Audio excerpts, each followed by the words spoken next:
Hi అండి, welcome back to my channel. తలకాయ మాంసం ఈ విధంగా ట్రై చేసి చూడండి, చాలా బాగుంటుంది. బాగా జలుబుగా ఉన్నప్పుడు ఒక్కసారి ఈ విధంగా ట్రై చేసి చూడండి. తలకాయ మాంసం తీసుకొని క్లీన్ చేసుకోవాలి. క్లీన్ చేసుకున్న తర్వాత మనం ఒక వెడల్పాటి బాండీని స్టవ్ ఆన్ చేసి స్టవ్ మీద పెట్టేసి ఆ మాంసాన్ని అంతటిని కూడాను వేసి అందులో కొద్దిగా ఉప్పు పసుపు వేసుకొని ఉడికించాలి. ఒక 10 నిమిషాలు ఉడికిన తర్వాత చూడండి, అల్లం వెల్లుల్లి పేస్ట్ చాలా ఎక్కువగానే వేసాను. అదంతా కూడాను అల్లం వెల్లుల్లి పేస్ట్ మసాలా పేస్ట్తో ఉడికించుకోవాలి. ఇలా ఉడికించుకొని దానిలోనికి కొద్దిగా నీళ్ళు పోసుకోవాలి. నీళ్ళు పోసుకొని అది కూడాను ఒక 10 నిమిషాల పాటు అడుగంటుకోకుండా ఉండేలాగా కలుపుతూ ఉండాలి. ఒక 5 పచ్చిమిర్చి 2 ఉల్లిపాయలు కట్ చేసుకొని ఈ విధంగా వేసుకోవాలి.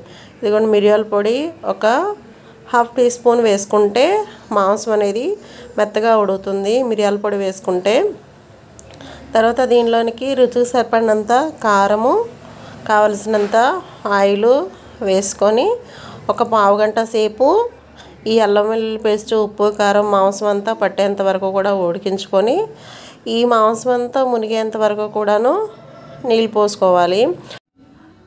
ఈ విధంగా నీళ్ళు పోసుకొని ఉప్పు కారం అడ్జస్ట్ చేసుకొని వేసుకోవాలి. కరివేపాకు కొద్దిగా ఫ్లేవర్ కోసం వేసుకొని హై ఫ్లేమ్లో ఒక 20 నిమిషాల పాటు ఈ విధంగా ఉడికించాలి.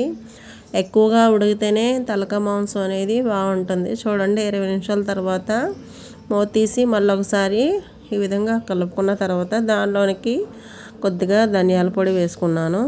ధనియాల పొడి వేసుకొని ఇదిగోండి, ఆల్మోస్ట్ అంతా ఉడికిపోయిన తర్వాత ఆఖరిగా కొద్దిగా గరం మసాలా చల్లుకున్నాను. దింపేసే ముందు కొత్తిమీర వేసుకుంటే ఎంతో కమ్మనైన తలకాయ మాంసం కూర రెడీ అయిపోతుంది. స్టవ్ ఆఫ్ చేసి కూర కొద్దిగా చల్లారిన తర్వాత ఒక నిమ్మకాయ పిండితే తలకాయ మాంసం కూర టేస్ట్ అనేది అదిరిపోతుంది. Thank you for watching.